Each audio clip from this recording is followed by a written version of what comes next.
Mesdames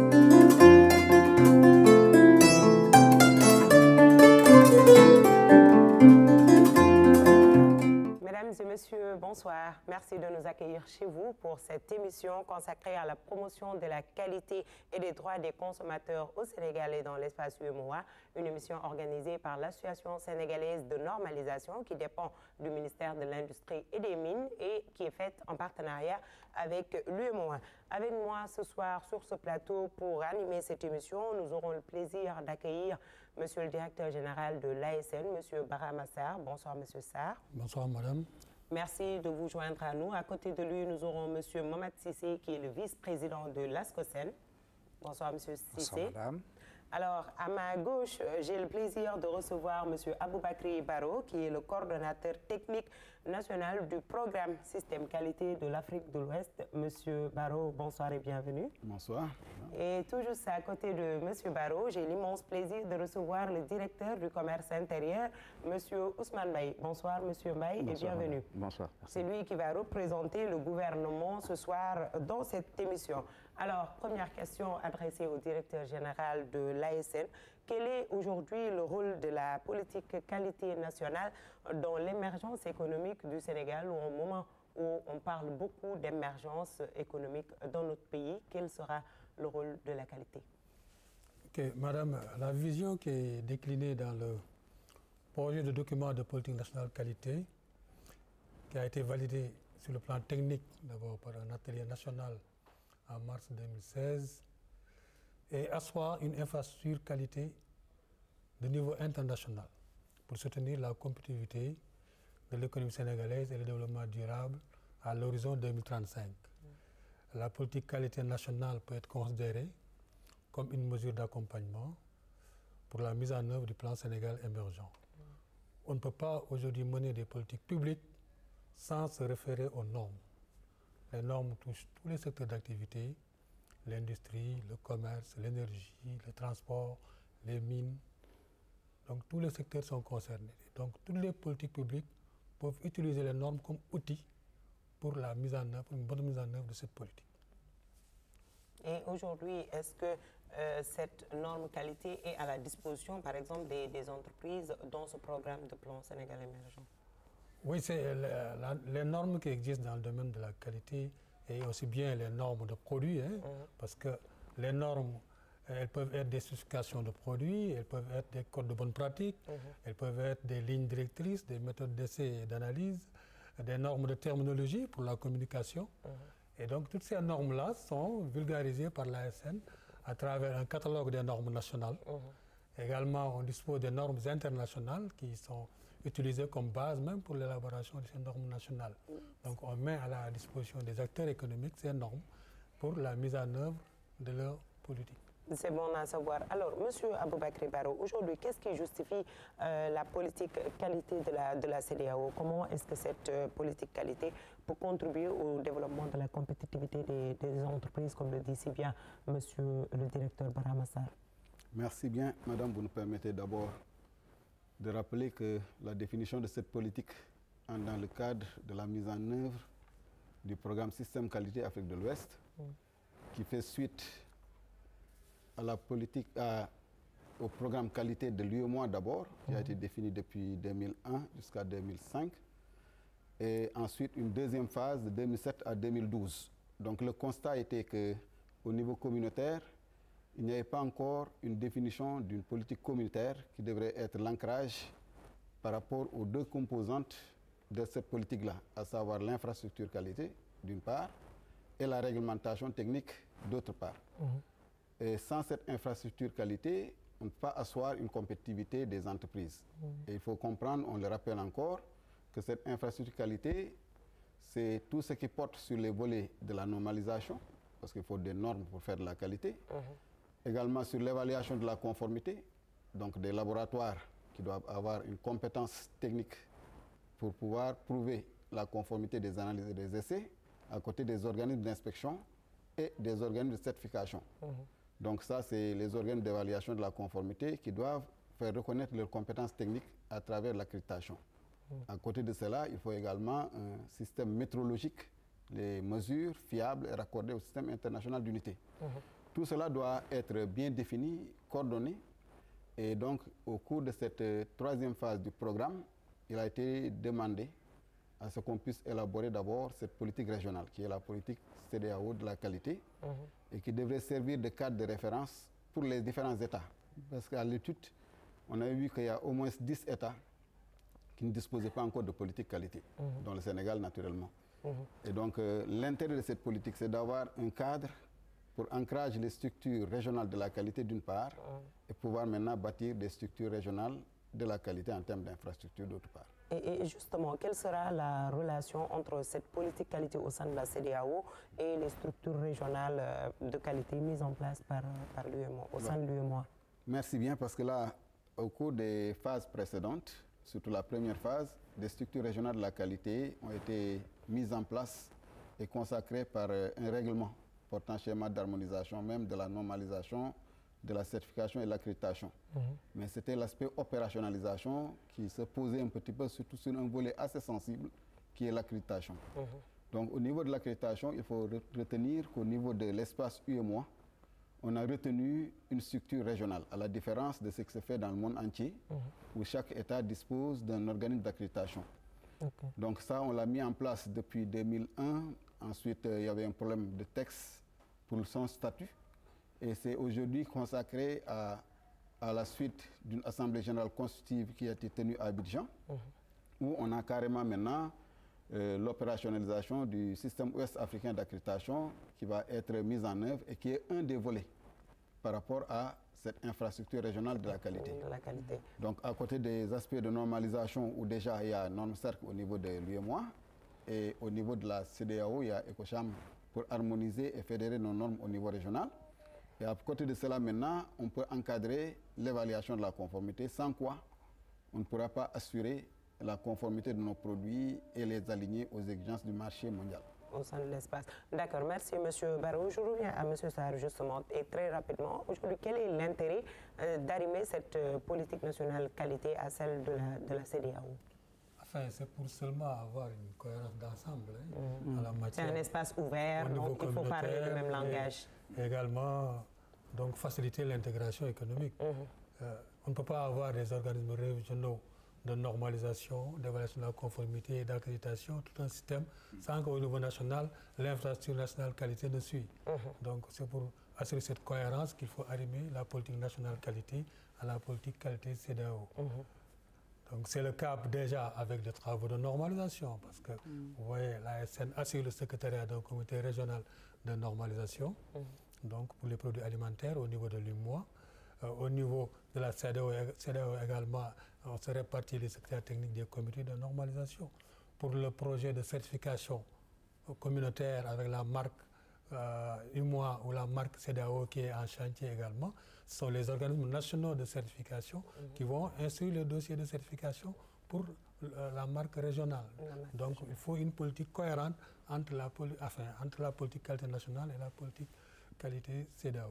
Et justement, monsieur le directeur du commerce intérieur, quel sera aujourd'hui le rôle des pouvoirs publics, notamment votre direction d'ailleurs, dans la mise en œuvre de cette politique nationale de qualité?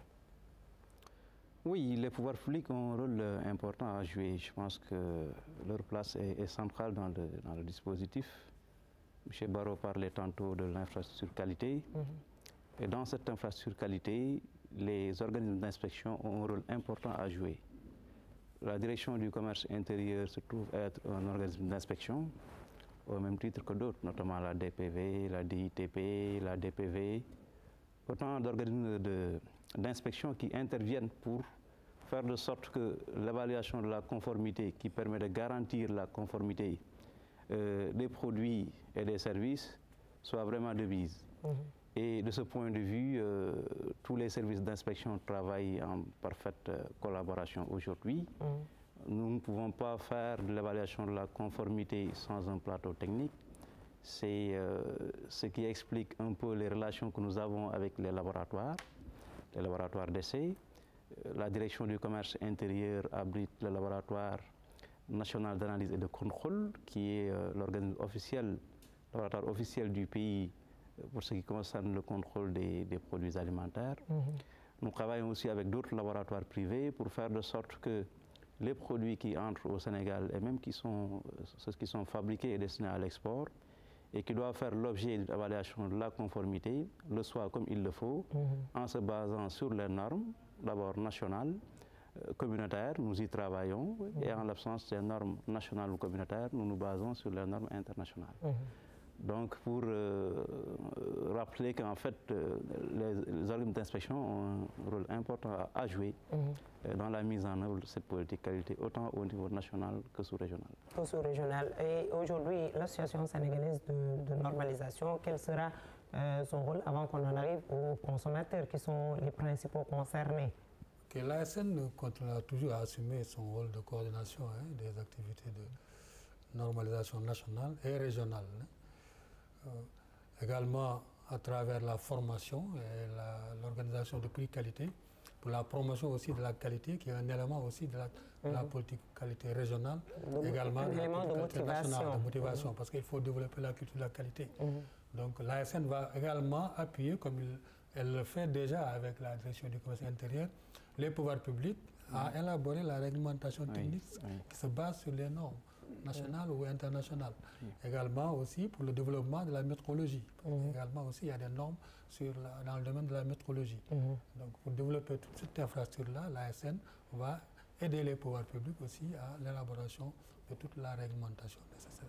Alors, à côté de vous, il y a les consommateurs qui sont les principaux concernés et les plus vigilants très souvent. Alors, quel est le rôle que vous fixez dans cette élaboration de la norme et surtout dans l'application de cette norme qualité? Merci madame. Il est vrai que quand on parle d'un défenseur de consommateurs, on s'attend toujours à ce qu'on baisse les prix. Mais il n'y a pas que ça, heureusement qu'on veille aussi sur la qualité. Surtout. Et pour cela, au niveau de l'Association sénégalaise de normalisation, nous avons un représentant défenseur des consommateurs dans le conseil d'administration. Et il y a des comités. Moi, je suis au comité agroalimentaire, là où on élabore les normes, donc où les associations de consommateurs sont représentées. Donc nous participons d'une manière constante et pérenne dans les initiatives et dans les élaborations des normes. Chose très importante parce qu'elles nous sont destinées, parce que ça veille à la qualité des produits que nous consommons.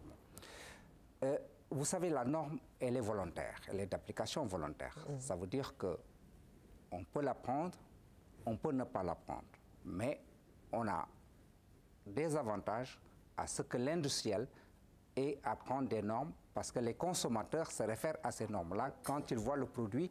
Quand vous voyez un produit, par exemple, sur un stand, vous regardez, vous voyez qu'il y a un logo, vous voyez qu'il y a des insignes, des certifications et tout, ça vous rassure. Donc, parfois même,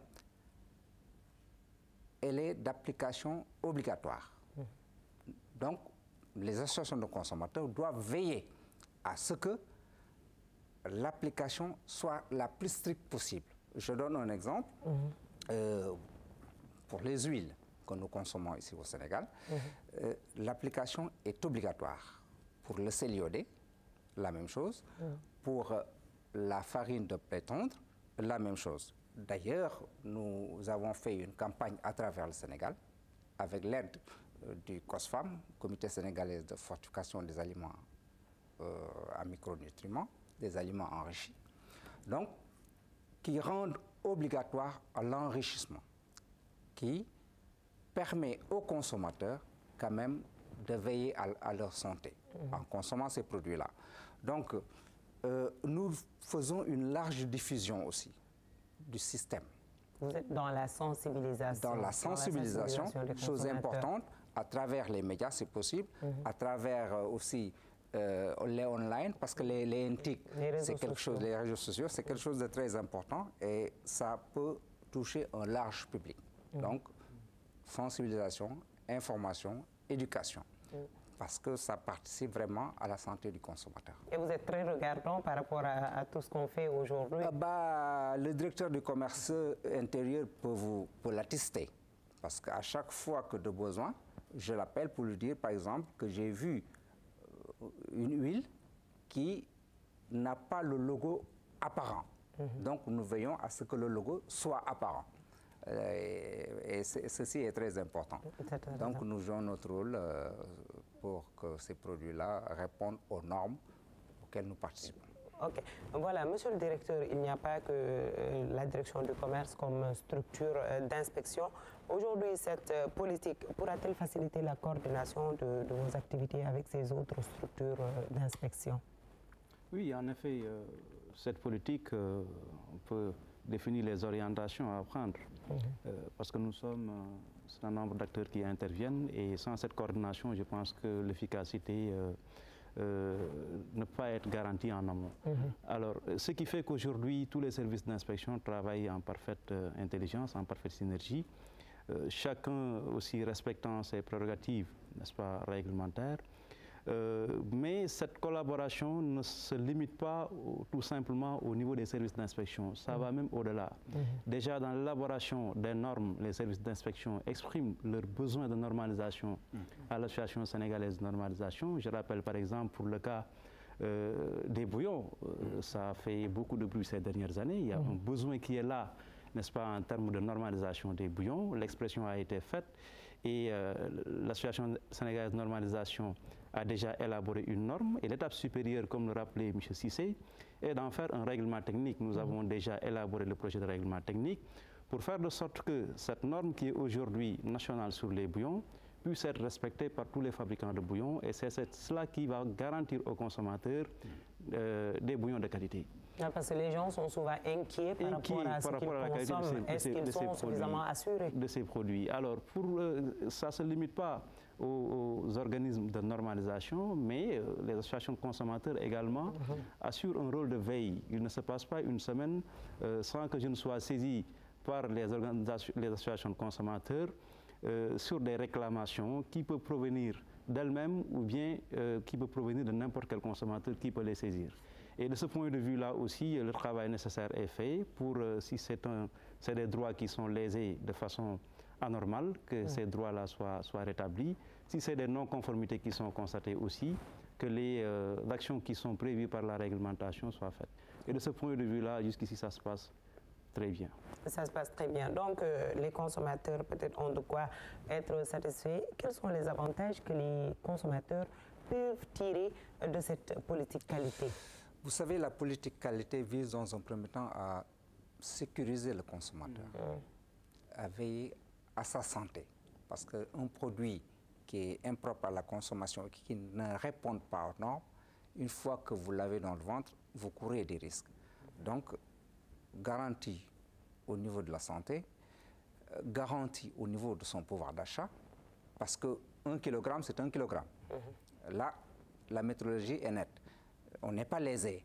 Donc, on est sûr d'avoir son kilogramme, donc c'est très bien. Et pour sa santé, c'est garanti. Et je crois que dans une large mesure, les parties prenantes comme les industriels, parce que les consommateurs, par exemple, peuvent avoir une large part de marché. Ils peuvent accroître leur part de marché parce que les produits deviennent compétitifs. Et il n'y a pas que ce qu'on met dans le ventre, dans le bâtiment aujourd'hui, dans tous les secteurs d'activité, on parle de normes de qualité également. Oui, dans le bâtiment, si vous permettez, il y a déjà une réglementation qui est déjà élaborée, dont l'entrée en vigueur est prévue pour le mois d'août et qui concerne la normalisation du fer à béton. Voilà. Donc ça, c'est une préoccupation de sécurité publique aujourd'hui avec les immeubles qui s'effondrent et dont une bonne partie serait liée quand même à la qualité des matériaux.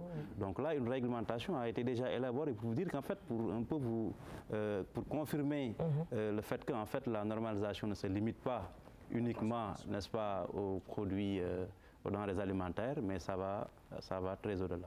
Donc, M. Barrot, comment entrevoyez-vous cette coordination de la politique nationale qualité?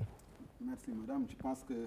Il y a beaucoup d'intervenants dans cette politique qualité, vous en tant que technicien. Exactement, parce que là, vous voyez qu'il y a plusieurs volets.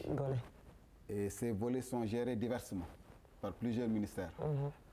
Donc, si on y prend garde, je pense que c'était ça la pertinence tout à l'heure de cette question et tel que le directeur l'a confirmé, qu'on ait des référentiels reconnus au moins de travail, qui sont harmonisés.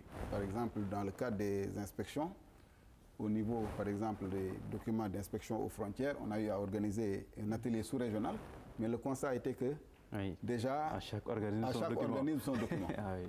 Et ça a posé un problème déjà d'harmonisation. Et pour revenir au niveau de la politique nationale, on a, au cours de l'étude, qui a été donc une approche inclusive, comme rappelé par M. le DG de l'ASN tout à l'heure, et qui a été validée, on va aller dans une approche d'opérationnalisation. Donc en mettant déjà une esquisse de programme, de projet, test, pour implémenter cette politique-là. Et cette structure de coordination, parce que la qualité, il faut le rappeler, est sous l'autorité et la responsabilité du ministère de l'Industrie. Pour autant, d'autres ministères peuvent avoir leur politique sectorielle. Ce qu'on cherche de faire, c'est d'avoir ce cadre de référence qui va servir aux différents ministères autres de pouvoir travailler et s'arrimer au niveau de la politique nationale lorsqu'elle va être adoptée. Se l'approprier pour être beaucoup plus efficace. Et elle est allée dans une logique aussi de cohérence pour qu'on puisse mutualiser tous les moyens qui sont déjà mis en œuvre en appui à la qualité, surtout aux politiques qualité sectorielle. Actuellement, on est dans la dynamique d'élaborer la politique sur la sécurité sanitaire des aliments. Donc l'étude, on l'a pratiquement bouclée. On va aller vers la phase de validation au courant de ce mois d'août. Et là, on a tout fait pour mettre ça en ancrage avec la politique nationale qualité qui a été adoptée. Et il va de même parce qu'il y a d'autres secteurs comme au niveau de l'enseignement supérieur, où déjà il y a une autorité qui n'a pas attendu qu'on ait défini une politique qualité. Il fallait également mettre un ancrage pour avoir ce cadre cohérent. Et là maintenant, ce qu'on a un peu suggéré, ça il reviendra aux autorités de l'adopter ou pas, c'est un cadre de coordination assez souple qui pourrait amener à assurer cette transversalité pour que tout le monde s'y retrouve et tout le monde puisse également jouer sa partition pour qu'on puisse capter les ressources nécessaires et les mettre à la disposition des structures techniques comme les organes d'inspection, les organes de normalisation, les laboratoires, entre autres. Il faudrait qu'on puisse, parce que là, le grand problème qui se pose, c'est qu'ils n'ont pas suffisamment de ressources pour pouvoir faire également leur mission correctement. Et il ne s'agira pas de créer une institution supplémentaire, mais une structure très souple de coordination qui pourrait appuyer les plus autorités pour pouvoir trouver les ressources nécessaires et faire fonctionner correctement ces structures-là. Justement, DG, ça revient à l'ASN de nous dire aujourd'hui quelle est la stratégie que vous comptez mettre en œuvre pour faire adhérer